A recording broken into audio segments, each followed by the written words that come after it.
Shalom. First and foremost, I want to give all praises, honor, and glory to Yahweh, Bahasham, Yahweh Shai, Bahasham, Racha, Kodesh. Double honors to the elders and the apostles of Great Millstone, and peace and blessings to the elect. And today we're going to go into the book of Ezra, the first chapter.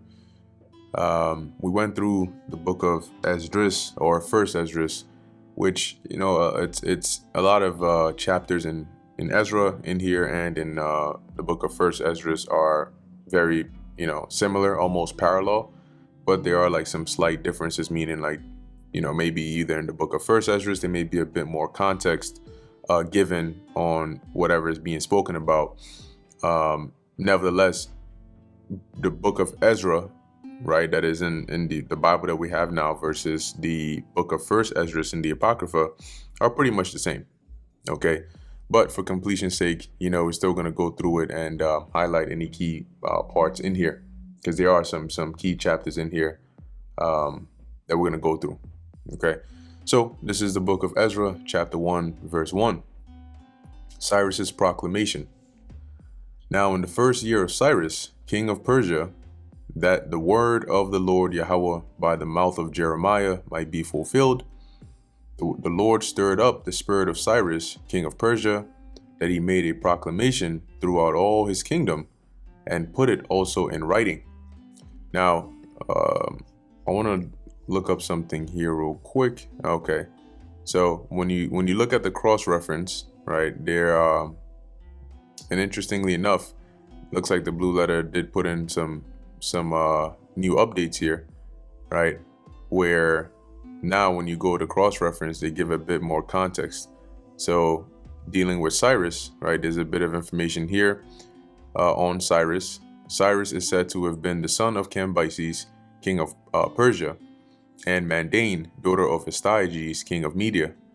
He was born about 600 years before Hamashiach and died at the age of 70 after a reign of 30 years. He was mentioned by name and his conquest foretold by the prophet Isaiah about a century before his birth. Josephus states the partiality he evinced towards the Jews arose from the circumstances of these prophecies being shown him, probably by Daniel. So there's some interesting information there. Now what I want to find is, here we go.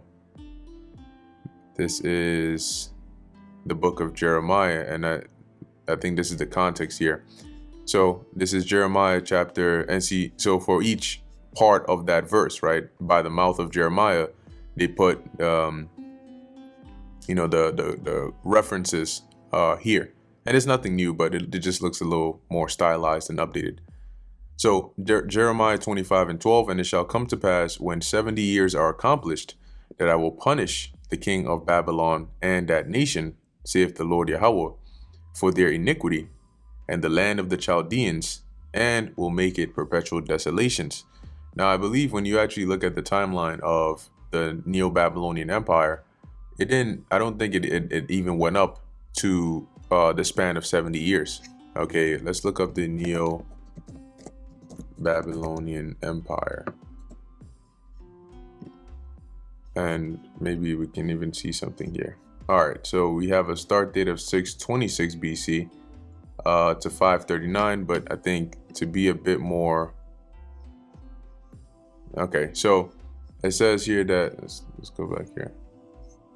It started with Nabopolassar in being crowned in 626 BC and being firmly established throughout the fall through the fall of the Assyrian Empire in 612. Yeah, so around 626, the Babylonian Empire wasn't really, reigning. Let's put it like that. Yeah, that Babylon was under the jurisdiction of the Assyrians, which is why through Nabopolassar and the help of the Medes and the Scythians and so on, they were able to take down the Assyrians and then establish themselves as the ruling power.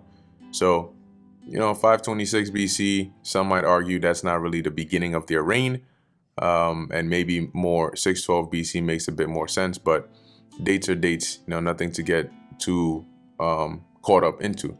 But if we even do the math here from six. Let's say we use 626 to 539. 626. Did I read that right? Yeah, 626 minus 529. We have 97. Yeah, so personally I wouldn't place the start date at 626. I think 612 is a bit more appropriate. Let's see, 612 minus 539. Yeah, okay, and that makes sense. Roughly around 73 years, right around that time. And some might even go as far as to place it around 605, right? When I think that's when the book of Ezra came up into power. But going back to the book of Ezra, as it is the reference to Jeremiah, what he prophesied concerning Babylon and the destruction of Jerusalem, right? Jeremiah 25:12. And it shall come to pass when 70 years are accomplished. Now, when you read the scriptures, there are times where the Lord is very, very particular about a given time period, right? And there are other times where he gives like a range, okay, and it's not exact, but the average would be around that time. So in this case, it may be the Babylonian Empire. You could look at it based on when you put the start date. If we use like 612, we can see roughly around 70 years. Okay. It says, are accomplished that I will punish the king of Babylon and that nation, saith the Lord, for their iniquity in the land of the Chaldeans, and will make it perpetual desolations. And I will bring upon that land all my words which I have pronounced against it, even all that is written in this book, which Jeremiah hath prophesied against all the nations. For many nations and great kings shall serve themselves of them also, and I will recompense them according to their deeds and according to their the works of their own hands. Now, when you read these precepts here concerning Babylon, it's always important to be able to discern whether this is historical, prophetic, or both. Okay, and some of these verses in here, of course, in particular the 12th verse, it talks about the 70 years, which we know correlates to the Babylonian captivity. But you have verses like 13 and 14, which you could also look at as what would happen to modern day Babylon, right? Because like even in verse 14, it talks about many nations and great kings serving themselves of them. Right now, I want to look at this in another translation and see how it's worded. So in the NLT, it says, many nations and great kings will enslave the Babylonians, just as they enslaved my people, and I will punish them in proportion to the suffering they caused my people. Now, the interesting thing about this is it wasn't many nations that took down the Babylonians. It was the Persians, right? Under the reign of Cyrus. So that's when you start to, correlate these verses and say, this is interesting. Right. This, could be talking about modern day Babylon. Right. But all in all, I think the point here is in verse 12, dealing with Ezra, the first chapter, what we're interested in for this lesson. So let's actually go back to Ezra chapter 1, and we'll continue from verse 2. Thus saith Cyrus, king of Persia, the Lord Yahweh, God of heaven, hath given me all the kingdoms of the earth, and he hath charged me to build him an house at Jerusalem, which is in Judah. And this was prophesied in the book of Isaiah, I believe the 40th chapter, and also the last few verses of the 39th chapter, if I'm not mistaken. And Cyrus is mentioned by name, like we read up above. Verse 3, who is there among you of all his people? His God be with him, and let him go up to Jerusalem, which is in Judah, and build the house of the Lord, power of Israel. He is the God which is in Jerusalem. So the Lord had put the spirit on Cyrus to have favor upon us, and to allow us, not just to allow us to go back and build, but to provide us with the resources and things necessary. Verse 4, and whosoever remaineth in any place where he sojourneth, let the men of his place help him with silver and with gold and with goods and with beasts, beside the free will offering for the house of God that is in Jerusalem.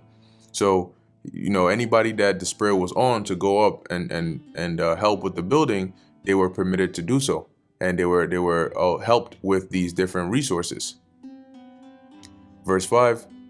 Then rose up the chief of the fathers of Judah and Benjamin, and the priests and the Levites, with all them whose spirit God had raised, to go up to build the house of the Lord which is in Jerusalem. Which goes to show you that not everybody went, because the Lord didn't put the Spirit on everybody to go. And interestingly enough, in this time, because what were they going to go do back then? Build the temple. And in this time, building the third temple, which is the spiritual temple, not everybody has the Lord hasn't stirred up the Spirit in everybody to do that, at least the right way. Verse 6, and all they that were about them strengthened their hands with vessels of silver, with gold, with goods, and with beasts, and with precious things, beside all that was willingly offered.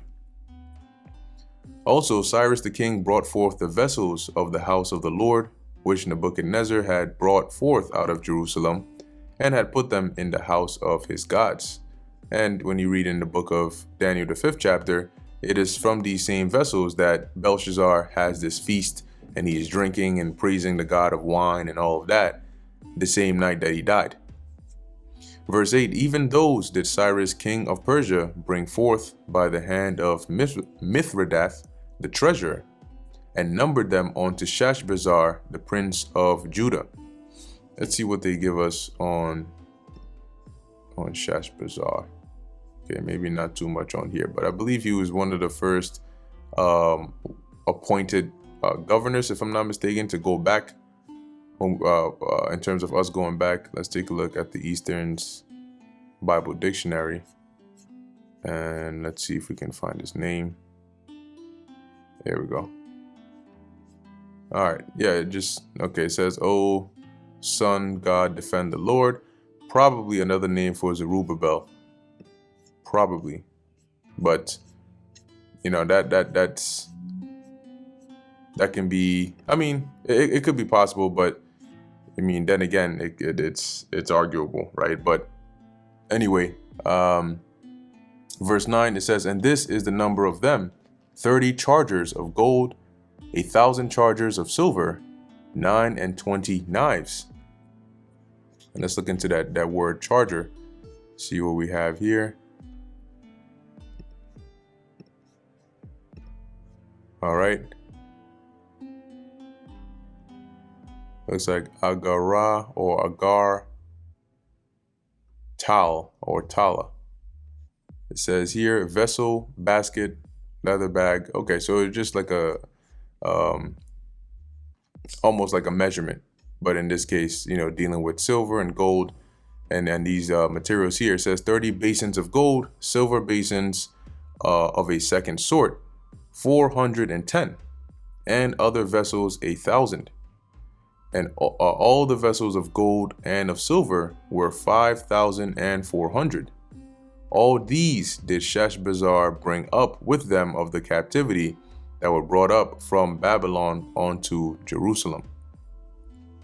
And that brings us to the end of Ezra, the 1st chapter.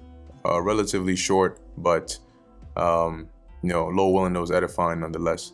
So with that, I want to give all praises, honor, and glory to Yahweh, Bahasham, Yahweh Shai, Bahasham, Rakha Kodesh.